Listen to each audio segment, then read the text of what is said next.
In the dense, shadowed rainforests of ancient Mesoamerica, where mist wove through towering ceiba trees and the air pulsed with the calls of jaguars and birds, the Maya civilization thrived with astonishing complexity, building vast stone cities that seemed to rise out of the jungle itself, their pyramids piercing the sky as temples to gods. And within this extraordinary society, an unlikely substance became the lifeblood of the economy, the centerpiece of culture, and a symbol of divine power. Cacao, the raw form of what we now know as chocolate, a bitter seed that the Maya did not simply eat but revered, cultivated, traded, and eventually transformed into a form of currency, demonstrating a remarkable understanding of both economics and human psychology centuries before coins and paper money appeared in Europe. And the story begins with the sacred role cacao played in Maya life, for it was considered a gift from the gods, a link between the mortal and divine, used in religious ceremonies, royal feasts, and rituals that marked births, marriages, deaths, and the consecration of rulers. And it was not sweet like our modern chocolate, but a complex, frothy beverage made from ground beans mixed with water, chili, maize, and sometimes honey, drunk from ornate vessels carved from wood, stone, or even gold, and its bitter, rich taste was intertwined with the symbolism of power, fertility, and life itself, creating a cultural reverence that laid the foundation for its economic value. And over time, the Maya discovered that cacao had an intrinsic utility beyond mere consumption, because in a world without minted coins, they needed a medium of exchange to facilitate trade between farmers, artisans, merchants, and rulers, and the cacao bean, with its portability, divisibility, durability, and universal desirability, perfectly fit the role, making it one of the earliest examples of commodity money,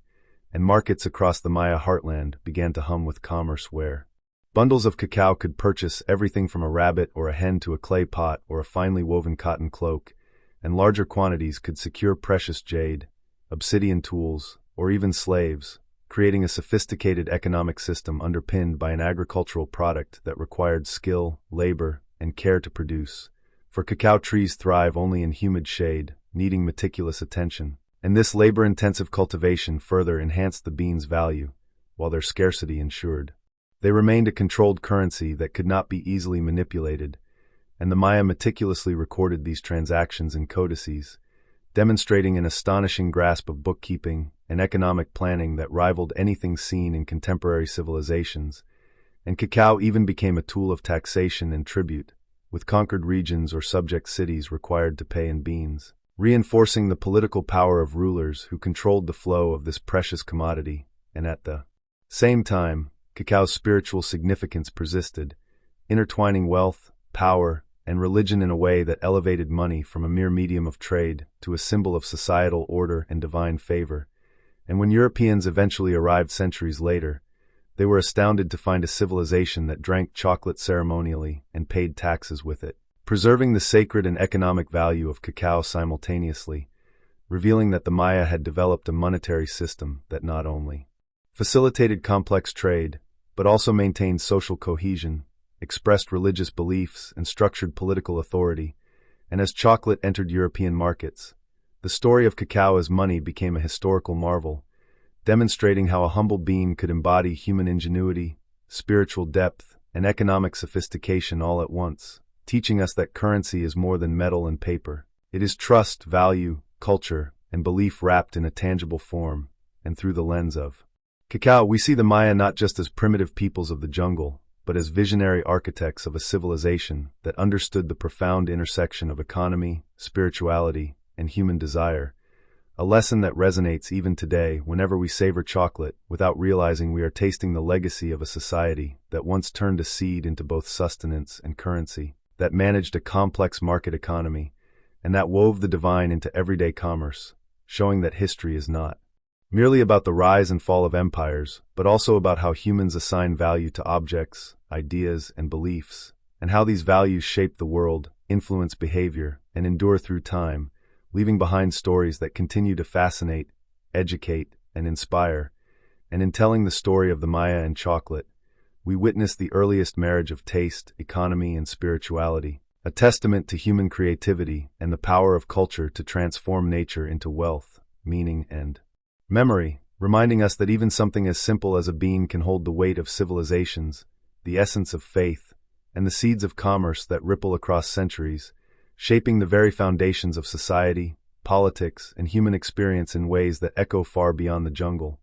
far beyond the cups of bitter froth once drunk by kings, warriors, and priests, into the modern world where chocolate is enjoyed by millions, yet its origins as money, symbol, and sacred substance remain a story of brilliance, vision, and human ingenuity that deserves to be remembered, celebrated, and understood, a story that the Maya wrote in cacao and that we continue to read with every bite and every sip, a story that teaches us the profound truth that the simplest things, handled with reverence, care, and imagination, can become the currency of civilization itself. And in the case of the Maya, cacao exemplified the extraordinary ways in which human beings assign value to the natural world, for a simple seed became not only sustenance but a medium of trust, a symbol of status, and a tangible expression of spiritual belief, intertwining every facet of life from the markets that hummed with commerce to the temples where priests poured frothy chocolate in honor of gods, and as merchants carried carefully measured bundles across rivers, mountains, and forests. They were participating in an economy that was simultaneously practical, symbolic, and profoundly human, a system that required meticulous record-keeping, precise measurement, and a shared understanding of value. And it is in this system that we glimpse the Maya genius,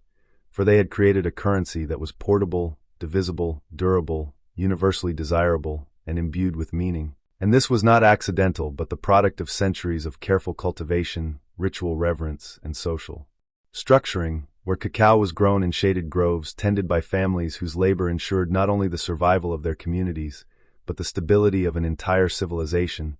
and rulers understood that control over cacao production conferred both economic power and divine legitimacy,